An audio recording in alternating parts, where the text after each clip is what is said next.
Bienvenidos a nuestra inmersión profunda de hoy. Vamos a sumergirnos en el fascinante mundo de la política colombiana. En concreto, vamos a analizar la historia de Vicky Dávila, una periodista de renombre que ha irrumpido en la escena política como candidata presidencial. Sí, y lo que realmente llama la atención es cómo Dávila ha utilizado su influencia en los medios para construir una imagen política y una base de apoyo. Para comprender esta transformación, nos basaremos en un episodio del podcast A Fondo, presentado por la periodista María Jimena Duzán, donde se explora el paso de Dávila de periodista a candidata.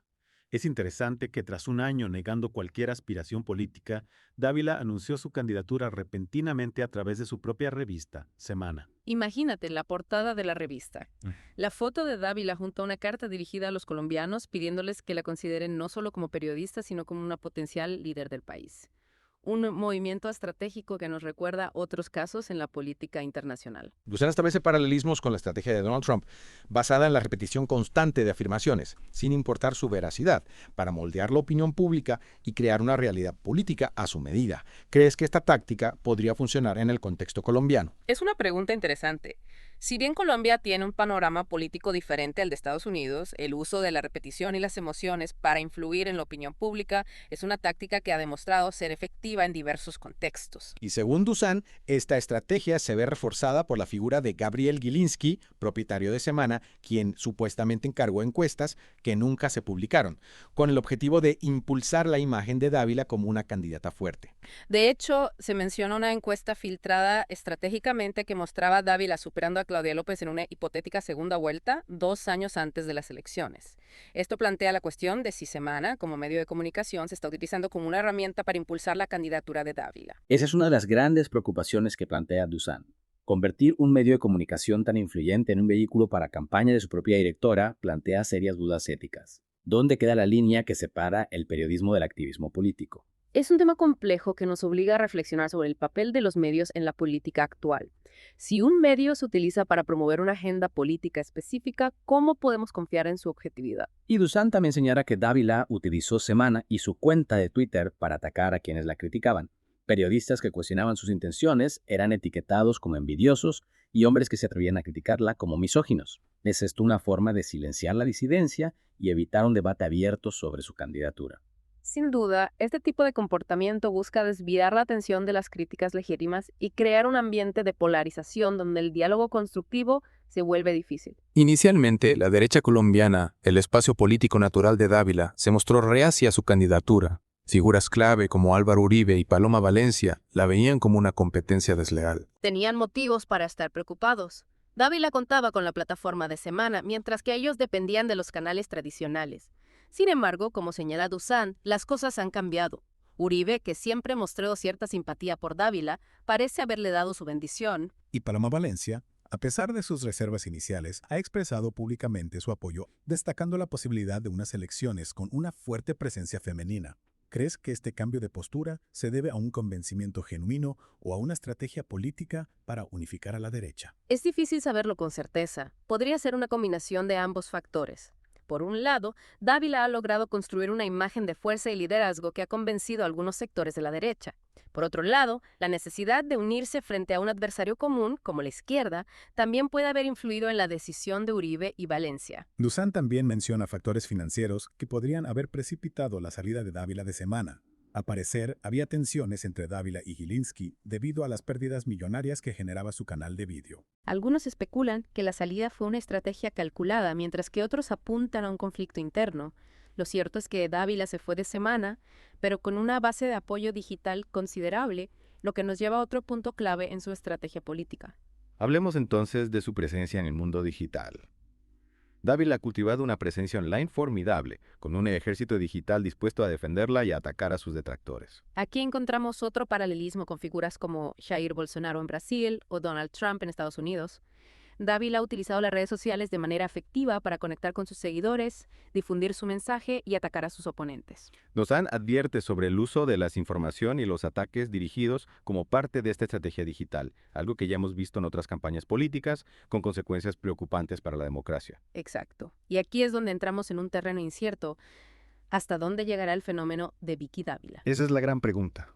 Muchos se preguntan si su campaña perderá fuerza ahora que ha dejado Semana. Sin ese megáfono mediático podrá mantener el impulso. Es una posibilidad, por supuesto. Pero no podemos olvidar que Dávila ha demostrado una habilidad increíble para construir una candidatura desde cero utilizando los medios y las redes sociales a su favor. Tienes razón. Sería un error subestimarla. Dusan nos plantea una última interrogante. ¿Mantendrá Dávila su alianza con Gilinski o buscará su propio camino independiente del magnate de los medios? Esa es una pregunta clave. Si Dávila aspira a consolidarse como una figura política de peso, deberá demostrar que puede operar por sí misma sin depender de las influencias de los poderosos. Suena que el futuro político de Vicky Dávila es un misterio por resolver. Sin duda. Y este caso, más allá de la propia Dávila, nos habla de una tendencia preocupante, la creciente intersección entre los medios de comunicación, la política y el poder económico. Es como si estuviéramos presenciando una nueva forma de hacer política, donde la manipulación mediática y los ejércitos digitales se convierten en armas clave para alcanzar el poder. Y eso nos plantea un desafío a todos nosotros como ciudadanos. Necesitamos desarrollar una mayor conciencia crítica, una capacidad para discernir entre la información veraz y la propaganda, para no dejarnos manipular por quienes buscan utilizar los medios para sus propios fines.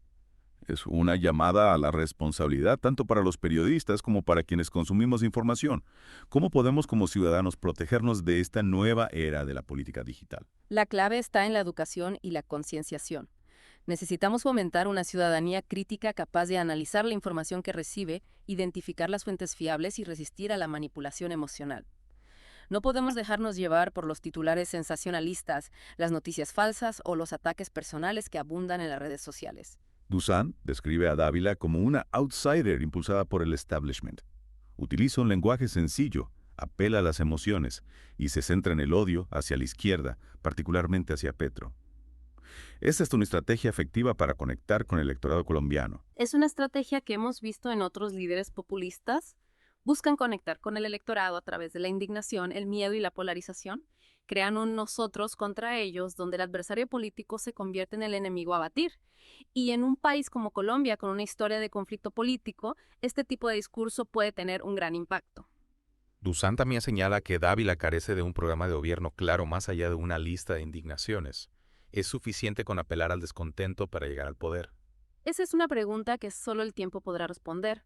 Lo que sí podemos afirmar es que este tipo de estrategias basadas en la emoción y la polarización pueden tener consecuencias negativas para la democracia. Porque erosionan la confianza en las instituciones, fomentan la división social y dificultan la búsqueda de soluciones consensuadas a los problemas del país.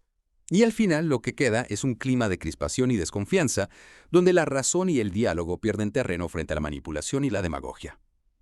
El caso de Vicky Dávila nos sirve como una advertencia sobre cómo las nuevas tecnologías y las redes sociales pueden ser utilizadas para manipular la opinión pública y construir realidades alternativas. Y lo más preocupante es que la historia de Dávila podría ser solo un anticipo de lo que nos espera en el futuro. ¿Te refieres a que podríamos ver más casos de periodistas convertidos en políticos utilizando su plataforma mediática para impulsar sus carreras? Exactamente. Y no solo periodistas, sino también influencers, youtubers. Cualquiera con una audiencia significativa en las redes sociales. Es un escenario que da un poco de miedo, ¿no? Imaginemos un mundo donde las campañas electorales se libran principalmente en el terreno digital, con ejércitos de trolls difundiendo desinformación y manipulando la opinión pública. Es un riesgo real y uno que debemos tomar muy en serio. La democracia se basa en la idea de un debate público informado y racional, donde los ciudadanos pueden tomar decisiones libres y conscientes. Pero si ese debate se corrompe por la manipulación y la mentira, la propia democracia se ve amenazada. Entonces, ¿qué podemos hacer para protegernos de esta nueva era de la política digital? La clave está en la educación y la concienciación. Necesitamos desarrollar una ciudadanía crítica, capaz de analizar la información que recibe, de identificar las fuentes fiables y de resistir a la manipulación emocional. Es decir, no dejarnos llevar por los titulares sensacionalistas, las fake news o los ataques personales que tanto abundan en las redes sociales. Exacto. Hay que aprender a cuestionar lo que vemos y leemos, a contrastar la información con diferentes fuentes y a buscar siempre la verdad, por mucho que nos cueste encontrarla. Y supongo que también es importante exigir a nuestros líderes políticos que se comporten de manera ética y responsable, que no recurran a la manipulación ni a la mentira para conseguir sus objetivos. Por supuesto. Los ciudadanos tenemos el derecho y el deber de exigir a nuestros representantes que actúen con transparencia e integridad. Y si no lo hacen, debemos hacérselo saber, ya sea a través del voto, la protesta o la presión social.